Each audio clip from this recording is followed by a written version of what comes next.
Welcome to all the engineers. Control system के lecture में last class में हम लोग गेन मार्जिन पढ़े थे और ये जाने थे गेन मार्जिन क्या होता है और उसका फार्मूला कैसे निकलता है। बेसिकली गेन मार्जिन क्या है? नाइक्विस्ट क्राइटेरिया से रिलेटिव स्टेबिलिटी निकालने का एक मीडियम है। इससे हमको ये पता चलता है कि कितने गेन तक हम सिस्टम के गेन को कितने टाइम्स तक बढ़ा सकते हैं सिस्टम को स्टेबल रखते हुए, है ना। उसके निकालने का फॉर्मूला आपको याद होगा, gain margin equal to 1 upon magnitude of OLTF या GJ omega HJ omega at omega equal to omega PC, linear scale में। और डेसिबल की यूनिट में इसका फॉर्मूला होता है -20 log a डेसिबल, ठीक है। और इसके बाद हम लोगों ने कुछ न्यूमेरिकल आपको नोट्स में दिए थे, तो एक न्यूमेरिकल किए थे। एक न्यूमेरिकल जो आपको दिया गया था उसमें इस GSHS equal to 1 upon S into 1 plus 0.2S into 1 plus 0.05S, इसका निकालना है गेन मार्जिन। तो तरीका हम लोगों को पता है कि हम लोगों को सबसे पहले ओमेगा PC निकालना है, ठीक है। उसके बाद GJ omega HJ omega magnitude निकालना है ओमेगा PC पे, ठीक है ना। और वो जो वैल्यू आएगी वो कहलाएगी A, ठीक है। और उसके बाद गेन मार्जिन क्या हो जाएगा? 1 अपॉन A, सिंपल। तो यहाँ पे भी S की जगह J ओमेगा पुट किए, ये आ गया। मैग्नीट्यूड हो जाएगा omega root under 1 plus 0.04 omega square, इसका स्क्वायर करेंगे ये हो जाएगा। Angle -90 degree -tan inverse 0.2 omega होगा एंड -tan इनवर्स 0.05 ओमेगा, ठीक है। अब आता है calculation of omega PC। Omega PC के कैलकुलेशन में मतलब किस फ्रीक्वेंसी पे -180 डिग्री को कट करेगा, तो यहाँ पर -180 डिग्री पुट करेंगे फॉर्मूला और इसको इससे इक्वेट करेंगे। वहां से आप सॉल्व करेंगे तो ओमेगा की वैल्यू आ जाएगी 10 रेडियन पर सेकंड, है ना। ओमेगा स्क्वायर 100 आएगा 10 रेडियन पर सेकंड। मतलब जिस भी सिस्टम का ये OLTF है omega equal to 10 radian per second पर उसका एंगल कितना होगा? -180 डिग्री। अब हमको क्या करना है? उस ओमेगा पर मैग्नीट्यूड निकालना है, यानी कि इसकी वैल्यू निकालनी है at omega equal to 10 radian per second. तो ये omega equal to 10 radian per second ये अगर पुट करेंगे, यहाँ पे इसमें 10 पुट करेंगे तो यहाँ 10 हो जाएगा, यहाँ √5 1.25, ये सॉल्व करके आता है 0.04, वो हमारा हो जाएगा क्या? A। और गेन मार्जिन क्या हो जाएगा? 1 अपॉन A। तो 1 अपॉन A मतलब 1 अपॉन 0.04 इक्वल टू 25। सही है, सही। ये तो लीनियर स्केल में हो गया। अगर हम लोग डेसिबल में निकाले तो -20 log A डेसिबल, तो -20 log A की जगह पुट करेंगे 0.04 डेसिबल, तो ये आएगा 27.95 डेसिबल, ठीक है। तो ये एक क्वेश्चन था। एक दो क्वेश्चन और भी हैं, उनको देखते हैं। इस क्वेश्चन में उल्टा चीज पूछा गया है। इसमें आपको गेन मार्जिन दे दिया है 20 decibel, open loop transfer function ये है और गेन मार्जिन 20 डेसिबल दिया हुआ है और आपसे पूछा है कि इस K की वैल्यू निकालें, मतलब K की किस वैल्यू के लिए गेन मार्जिन 20 डेसिबल आएगा। प्रोसेस सारा कुछ सही होगा, बस लास्ट में जो गेन मार्जिन आएगा उसको हम लोग 20 डेसिबल से इक्वेट कर देंगे। तो वही चीज किए, देखिए GJ ओमेगा HJ ओमेगा निकाले, फिर इसका मैग्नीट्यूड इस टर्म में लिखे, एंगल लिखे, ओमेगा PC का कैलकुलेशन किए, ओमेगा आ गया 2 रेडियन पर सेकंड। उसके बाद इसमें मैग्नीट्यूड में omega equal to omega PC डाले, K अपॉन ये पूरा गया, इस पूरे को कीजिएगा तो 48 आएगा। अब गेन मार्जिन का फॉर्मूला होता है -20 log A dB, gain margin equal to -20 log, तो A की जगह क्या रखेंगे? K/48। अब यहाँ 20 है क्वेश्चन में दिया हुआ है, 20 इक्वल टू -20, हमको पता है कि ये माइनस यहाँ जा सकता है, x log A equal to log A to the power x होता है ना, तो माइनस को यहाँ पहुँचा दिए तो इन्वर्स हो जाएगा, ये 48/K हो जाएगा। ये 1 है, 1 को लिख सकते हैं log 10, तो log 10 लिख लिए, log से log कट गया, K की वैल्यू कितनी आ गई? 4.8, सिंपल, ठीक है। एक और क्वेश्चन है, इसको देखिए।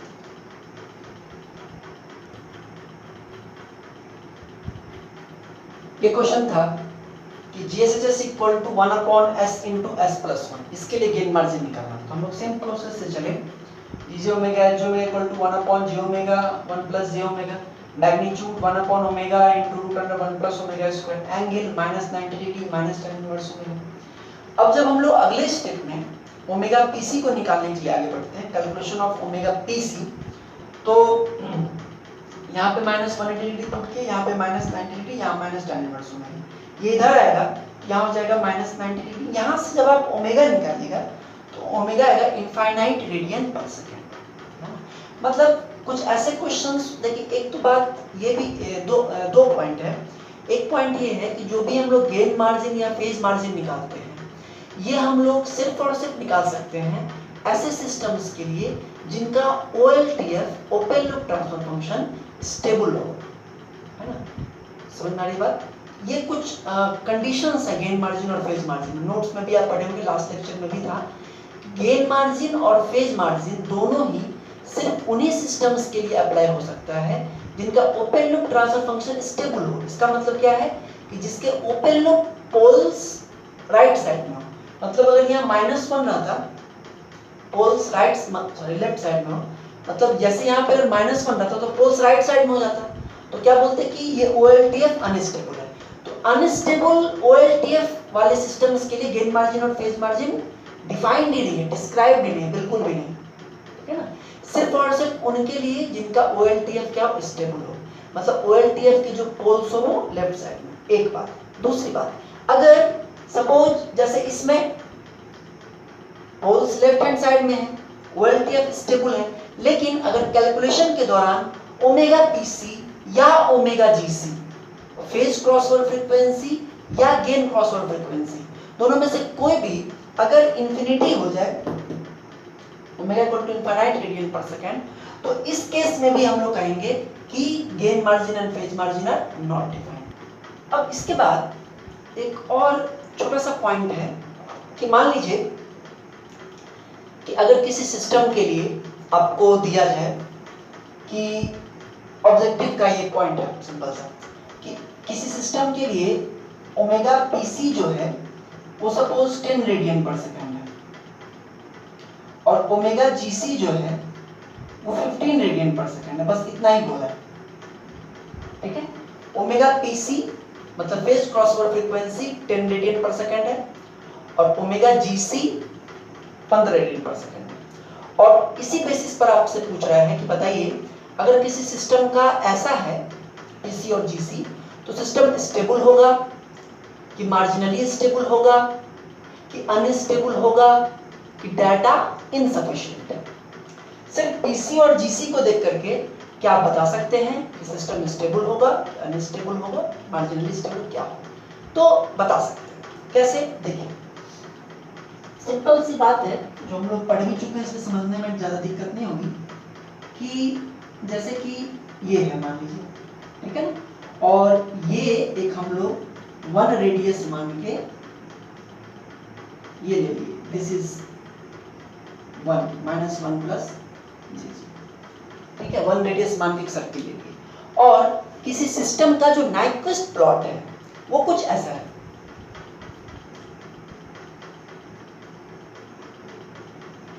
ठीक है। हम लोग को पता ही है कि इधर से स्टार्ट होता है ओमेगा इक्वल टू 0 से और जहां एंड होता है वो ओमेगा इक्वल टू इन्फिनिटी कहते हैं, है कि नहीं। तो अब जैसे कि इस पॉइंट पर, ये जो पॉइंट आप देख रहे हैं, इस पॉइंट पे आपका मैग्नीट्यूड मतलब जिस फ्रीक्वेंसी को बता रही है, कौन सी फ्रीक्वेंसी है, ये है omega GC, gain crossover frequency. क्योंकि जिस भी फ्रीक्वेंसी पे यहाँ पे omega equal to omega GC होगा और मैग्नीट्यूड इक्वल टू 1 होगा, क्योंकि इस 1 के एक्सिस को कट कर रहा है। Omega equal to omega GC होगा, मैग्नीट्यूड इक्वल टू 1 होगा, ठीक है। और ओमेगा इक्वल टू 0 से स्टार्ट होते हुए पहले कहाँ पहुंचे, ओमेगा जीसी पर पहुंचे, और उसके बाद जब यहाँ पे ये जिस फ्रीक्वेंसी पे होगा वहां पे 180 डिग्री को क्रॉस कर रहा है, तो ये क्या होगा, omega equal to omega PC, और मैग्नीट्यूड कुछ होगा लेकिन एंगल कितना होगा, -180 डिग्री, 5 जो भी है एंगल जी ओमेगा जो भी है वो होगा -180 डिग्री। तो देखिए आप ये सोच के बताइए कि ये omega equal to omega G से यहाँ मिला omega equal to omega PC यहाँ मिला, और जो नाइक्विस्ट प्लॉट हम लोग बनाते हैं ये इस तरह से बना हुआ है। नाइक्विस्ट प्लॉट हम लोग बनाते हैं उसमें ओमेगा इक्वल टू 0 से स्टार्ट करते हैं और ओमेगा इक्वल टू इन्फिनिटी पे एंड करते हैं। तो इन दोनों में से कौन बड़ा है? ओमेगा पीसी बड़ा है कि ओमेगा जीसी बड़ा है? ओमेगा पीसी बड़ा है, क्योंकि 0 से स्टार्ट करते हुए इधर बढ़े, पहले ओमेगा जीसी आया किसी फ्रीक्वेंसी पर, उसके बाद ओमेगा पीसी आया, उसके बाद इन्फिनिटी आया। मतलब ये जो आप फिगर देख रहे हैं इस केस में omega PC is greater than omega GC, correct ना? Omega PC is greater than omega GC. और ये बताइए कि जिस भी सिस्टम का ये प्लॉट है वो सिस्टम स्टेबल है क्या? ऑब्वियसली इट इज स्टेबल, क्योंकि -1 का इंसर्किलमेंट नहीं हो रहा है। होगा क्या? नहीं होगा। यहीं से ऐसे बनेगा, राइट हैंड सर्किल बनेगा n इक्वल टू 0, ठीक है ना? तो कहने का मतलब ये है कि अगर ओमेगा पीसी किसी सिस्टम का अगर phase crossover frequency gain crossover frequency से ज्यादा है, omega PC is greater than omega GC, then your system will be stable, ठीक है? ओमेगा पीसी अगर ओमेगा जीसी से बड़ा है तो सिस्टम क्या है? स्टेबल सिस्टम है। एक जनरल कंक्लूजन हम यहां से निकाल सकते हैं। सिमिलरली अगर सपोज कि किसी सिस्टम का जो नाइक्विस्ट प्लॉट है वो कुछ इस तरह से, ठीक है? देखिए कुछ इस तरह से -1 प्लस J0 यहीं पर है, दिस इज -1 प्लस J0, लेकिन सिस्टम का प्लॉट कुछ ऐसा है। It can be possible,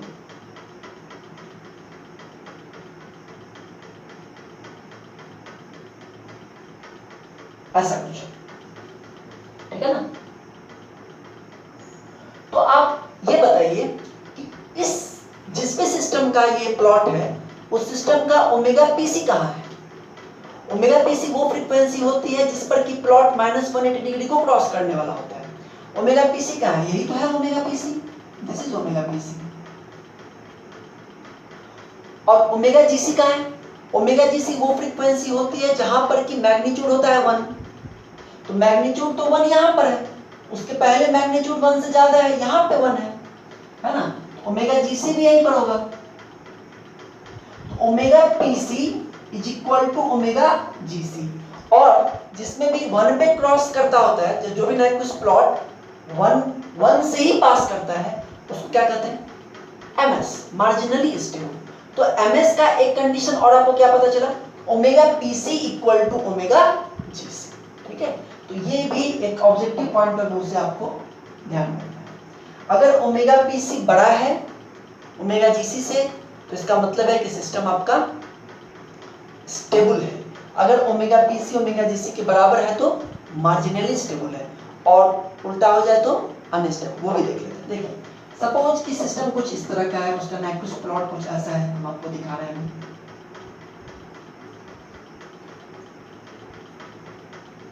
-1 plus J0 का पॉइंट यही है, लेकिन जो प्लॉट है वो कुछ इस तरह से है।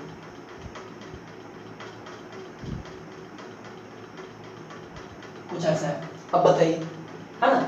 ओमेगा पीसी कहाँ होगा? ये होगा ओमेगा पीसी, और ओमेगा जीसी कहाँ होगा? ये होगा ओमेगा जीसी। यहां पे कौन बड़ा है? ओमेगा जीसी बड़ा है, क्योंकि 0 से बढ़ते हुए पहले ओमेगा पीसी आएगा, उसके बाद ओमेगा जीसी आएगा। Omega PC is less than omega GC, और ये 1 यहां बीच में आ गया। इनसर्किलमेंट होगा क्या? बिल्कुल होगा, क्योंकि ये इसको इनसर्किल करते हुए जाएगा and will be not equal to P. So this case system will be unstable, ठीक है? तो ध्यान में रखना है ये केस है अनस्टेबिलिटी का, omega PC equal to omega GC case है मार्जिनली स्टेबल का, और omega PC greater than omega GC is the case for stability, ठीक है? ये ऑब्जेक्टिव पॉइंट ऑफ व्यू से आपके लिए इंपॉर्टेंट है, ठीक है ना? और इसमें एक और पॉइंट जो था कि अगर ओमेगा इनफिनाइट हो जाए तो इसका GM and PM will not be defined, वो भी आप समझ में आ गया। चलिए अब स्टार्ट करते हैं नाइक्विस्ट का last topic, that is phase margin. देखिए, गेन मार्जिन और फेज मार्जिन, ये जो तो टॉपिक हम लोग स्टार्ट किए, तो उसी समय हम लोगों ने इस टॉपिक को जो नाम दिया था वो दिया था relative stability using Nyquist plot. तो गेन मार्जिन और फेज मार्जिन ये दोनों यही बताते हैं, रिलेटिव स्टेबिलिटी के बारे में ही बताते हैं, है ना। जैसे गेन मार्जिन ने आपको बताया कि एक रेंज बताया आपको कि इस रेंज तक आप गेन को बढ़ा सकते हैं, उसके बाद सिस्टम अनस्टेबल हो जाएगा। और उससे आप ये भी समझ रहे हैं कि मान लीजिए गेन मार्जिन आपका लीनियर स्केल में 20 है, ठीक है ना, यानी कि 20 टाइम्स आप गेन को बढ़ा सकते हैं। सपोज आपने 5 टाइम्स गेन को बढ़ाया, तब जो सिस्टम की स्टेबिलिटी होगी, और 10 टाइम्स गेन को बढ़ाया तब जो सिस्टम की स्टेबिलिटी होगी, क्या दोनों सेम होगी? नहीं।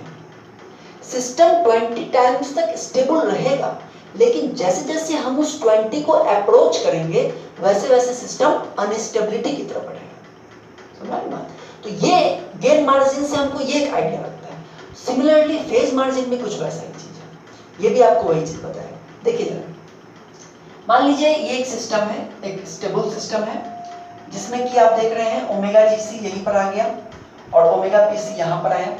ओमेगा पीसी ओमेगा जीसी से कम है ना, ओमेगा ज्यादा है, omega PC is greater than omega GC. System क्या है? स्टेबल है। और ओमेगा जीसी मतलब जहां पर सिस्टम का मैग्नीट्यूड हुआ 1, वहां पे उसकी एंगल इस -180 डिग्री वाले एक्सिस से कितनी है? 5 एंगल है, ठीक है ना। और ये इस तरह से आया, सिस्टम स्टेबल है, ठीक है। सिमिलरली अगर हम एक दूसरा फिगर बनाएं, ये फिगर नंबर 1 है और ये फिगर नंबर 2 बनाते हैं, ठीक है ना, और ये आपका -1 + j0 है, ठीक है। और इस फिगर में देखिए ये कुछ इस तरह से, कुछ इस तरह का सपोज जस्ट, तो ये यहां पे है, दिस इज ओमेगा जीसी, और ये एंगल कुछ इस तरह से बनेगा, ठीक है, 5, और यहां पे ओमेगा पीसी। तो देखिए this is also stable, this is also stable, लेकिन इसमें और इसमें फर्क क्या है? फर्क ये है कि इसमें this is 5 1 suppose, this is 5 2, इसमें और इसमें फर्क ये है कि ये ओमेगा जीसी कम है, ओमेगा और कम है कि नहीं। और ये जो एंगल है 5 1, अगर हम इस एक्सिस से देखें तो ये एंगल भी ज्यादा है, ठीक है। इसमें क्या है? ओमेगा जीसी बढ़ गया, सपोज ये 10 रेडियन पर सेकंड है और omega PC 50 radian per second है, तो इसके केस में ओमेगा जीसी ज्यादा है, दैट इज 20 या इस तरह से, और एंगल कुछ कम है। मतलब जैसे जैसे फ्रीक्वेंसी बढ़ रही है ना, वैसे वैसे एंगल क्लोजर टू -180 डिग्री आ रहा है, और एंगल जितना -180 डिग्री एक्सिस के क्लोज पहुंचेगा उतना ज्यादा सिस्टम स्टेबल होगा कि अनस्टेबल की तरफ बढ़ रहा है? अनस्टेबिलिटी की तरफ बढ़ रहा है, क्योंकि देखिए जब आपका एंगल -180, जब आप देखिए जब ओमेगा पीसी और ओमेगा जीसी बराबर हो गए, मतलब कि ओमेगा जीसी जब ओमेगा पीसी के बराबर हो गया तो सिस्टम क्या हो गया? Marginally stable. और इस केस में एंगल कितना है? जैसे यहाँ पे एंगल कितना था? 5 1, यहाँ पे एंगल कितना था? 5 2, यहाँ पे एंगल कितना है? -180 डिग्री, है ना। यहाँ पे एंगल कितना है? -180 डिग्री। तो ओमेगा जीसी जिस भी प्लॉट का जो भी पॉइंट आपका ओमेगा जीसी को बता रहा है, उसकी एंगल अगर 5 1 है तो भी सिस्टम स्टेबल है, 5 2 है तो भी सिस्टम स्टेबल है, लेकिन जब -180 डिग्री हो गया तो सिस्टम मार्जिनली स्टेबल हो गया। अब इससे ज्यादा अगर होगा तो सिस्टम अनस्टेबल हो जाएगा। मतलब आप कुछ आप समझ रहे हैं कि जैसे जैसे ये जो एंगल है ओमेगा जीसी हमको जिस एंगल पे मिल रहा है, या हम ये कह सकते हैं कि ओमेगा जीसी जब भी आ रहा है आपके प्लॉट में, है ना, वहां पे जो एंगल बन रहा है वो एंगल जितना ज्यादा क्लोज होगा -180 डिग्री के, सिस्टम उतना ही ज्यादा अनस्टेबिलिटी की तरफ जाएगा। अगर -180 डिग्री मतलब अगर -180 डिग्री एक्सिस अगर पीछे है तब तक तो सिस्टम स्टेबल है ना। जितना क्लोज होगा उतना ज्यादा सिस्टम अनस्टेबिलिटी की तरफ बढ़ेगा, और जब उसके बराबर हो जाएगा तो सिस्टम मार्जिनली स्टेबल हो जाएगा।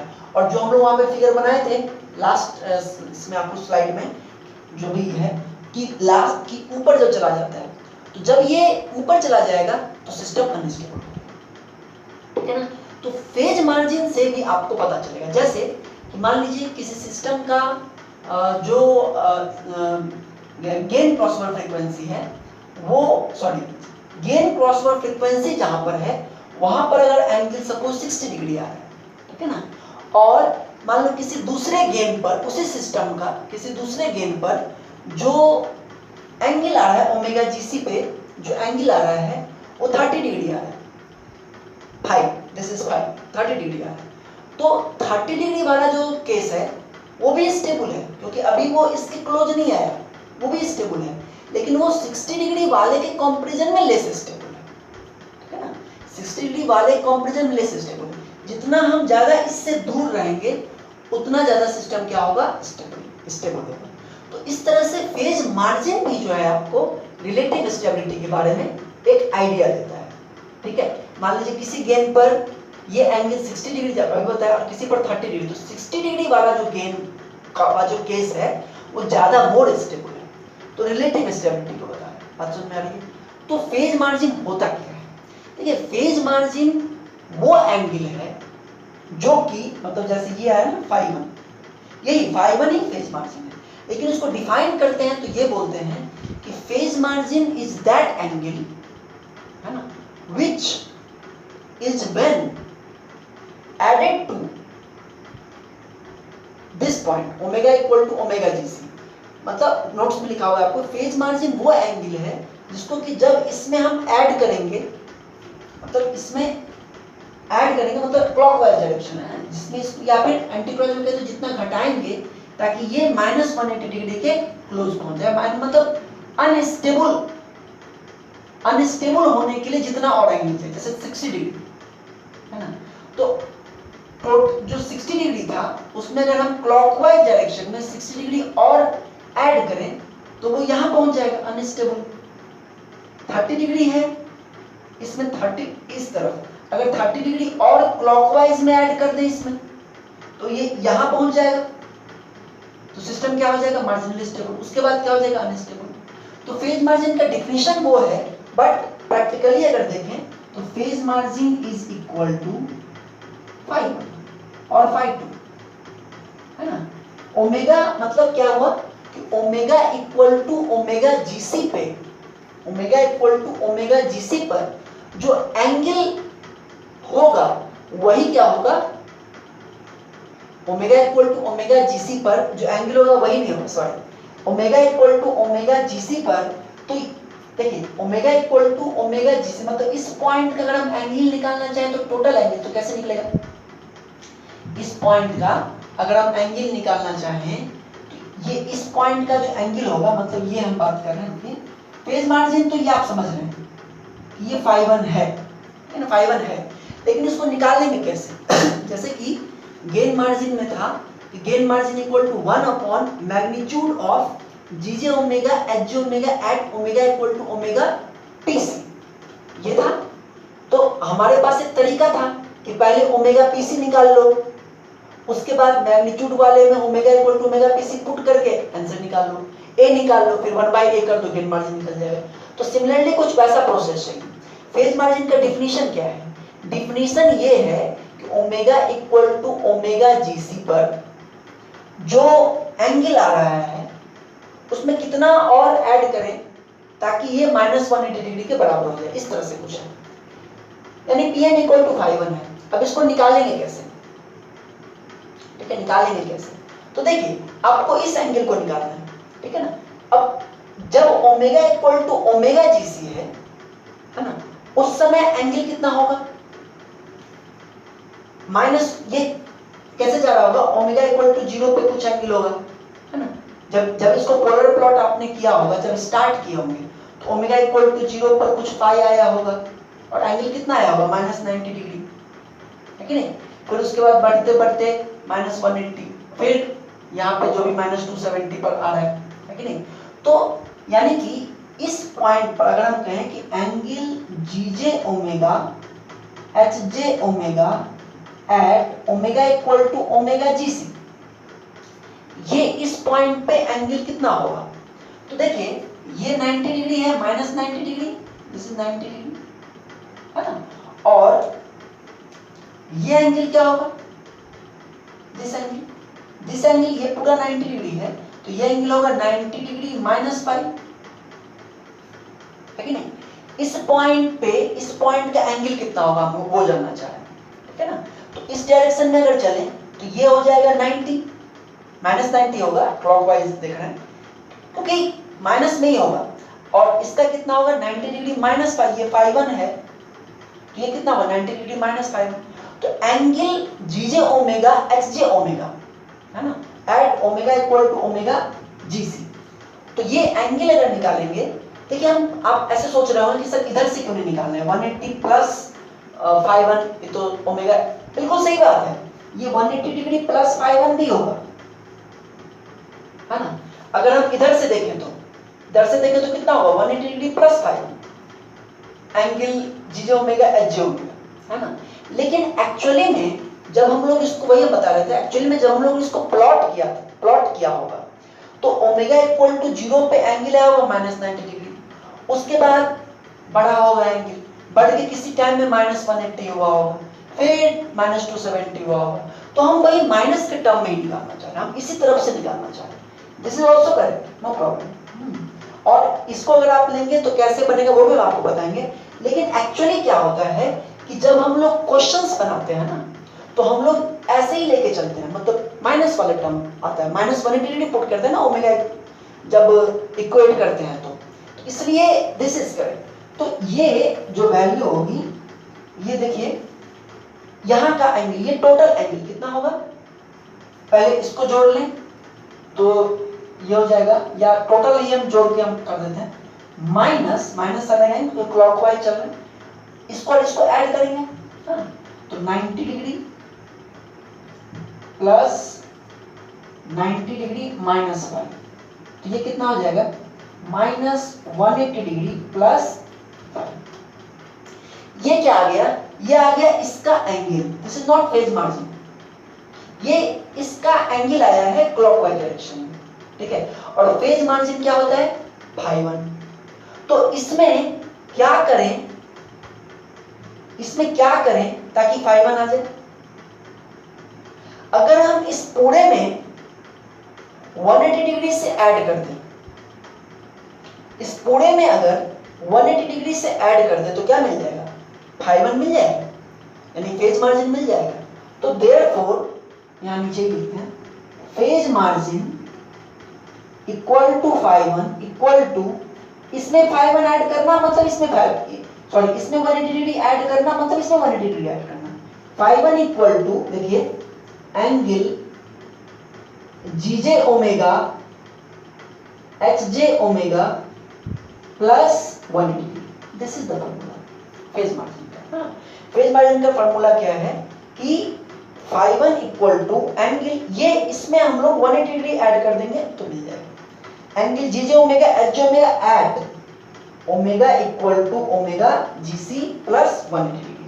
मतलब कि फेज मार्जिन को निकालने का क्या तरीका होगा, देखिए इसको हमने कैसे बनाया। फेज मार्जिन आखिर होता क्या है, फेज मार्जिन वही है कि कितना एंगल दूर है अभी वो अनस्टेबिलिटी से, है ना, कितना एंगल दूर है। तो ∅1 निकालना था हमको, है ना, तो हमने इधर से ऐड करते हुए चला, तो 90 डिग्री और 90 डिग्री -5, उन दोनों को ऐड करेंगे, माइनस लगाएंगे क्योंकि क्लॉकवाइज चल रहा है, तो वो आ जाएगा -180 डिग्री प्लस ∅1, और फेज मार्जिन होता है ∅1, तो इसमें 180 डिग्री ऐड करेंगे तो आ जाएगा। तो देयरफॉर फेज मार्जिन, दोनों का फार्मूला बिल्कुल याद रखिए, equal to angle GJ omega H J omega at omega G C, gain cross over frequency, जहां पे क्रॉस कर रहा है, वन मैग्नीट्यूड जहां पे होगा, plus 180 degree. This is the complete formula, इसको याद रखना है क्योंकि इसी पे क्वेश्चंस बनेंगे। और एक और बात यहां से जो फेज मार्जिन आएगा वो जितना कम आ रहा है ना, जितना कम आ रहा है उतना ही ज्यादा सिस्टम अनस्टेबल है, और जितना ज्यादा आ रहा है उतना ही ज्यादा सिस्टम क्या है, स्टेबल है। तो कम का मतलब क्लोजर टू 180 डिग्री एक्सिस, सही है ना। अच्छा, फेज मार्जिन निकालेंगे कैसे? फेज मार्जिन निकालने के लिए पहले तो आपको angle G omega H G omega निकालना ही पड़ेगा, और उसके बाद उसमें ओमेगा की जगह पुट करना पड़ेगा ओमेगा जीसी। और ओमेगा जीसी कैसे निकलेगा? जो मैग्नीट्यूड वाला पार्ट आता है ना, मैग्नीट्यूड वाले पार्ट को 1 से इक्वेट करेंगे, वहां से फ्रीक्वेंसी निकालेंगे, वो होगा ओमेगा जीसी। उसको इसमें पुट करेंगे और तब फाइनली उसमें 180 डिग्री ऐड करेंगे, ठीक है। तो जो कंप्लीट जो आएगा वो होगा आपको फेज मार्जिन। एक क्वेश्चन करते हैं,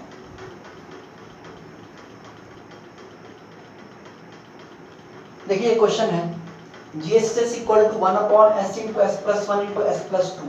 शायद इसका आप लोगों ने गेन मार्जिन भी निकाला था, अब फेज मार्जिन निकालना है। तो जीजे ओमेगा एच जे ओमेगा में पहले कन्वर्ट कर लिए, मैग्नीट्यूड ले लिए 1 by omega root under 1 plus omega square root under 4 plus omega square, angle -90 degree minus tan inverse omega minus tan inverse omega by 2। अब उसमें फेज गेन मार्जिन निकालने के लिए हम लोग ओमेगा पीसी निकालते थे, फेज मार्जिन निकालने के लिए ओमेगा जीसी निकालेंगे। ओमेगा जीसी निकालने के लिए इसको हमने 1 से इक्वेट किया, ठीक है।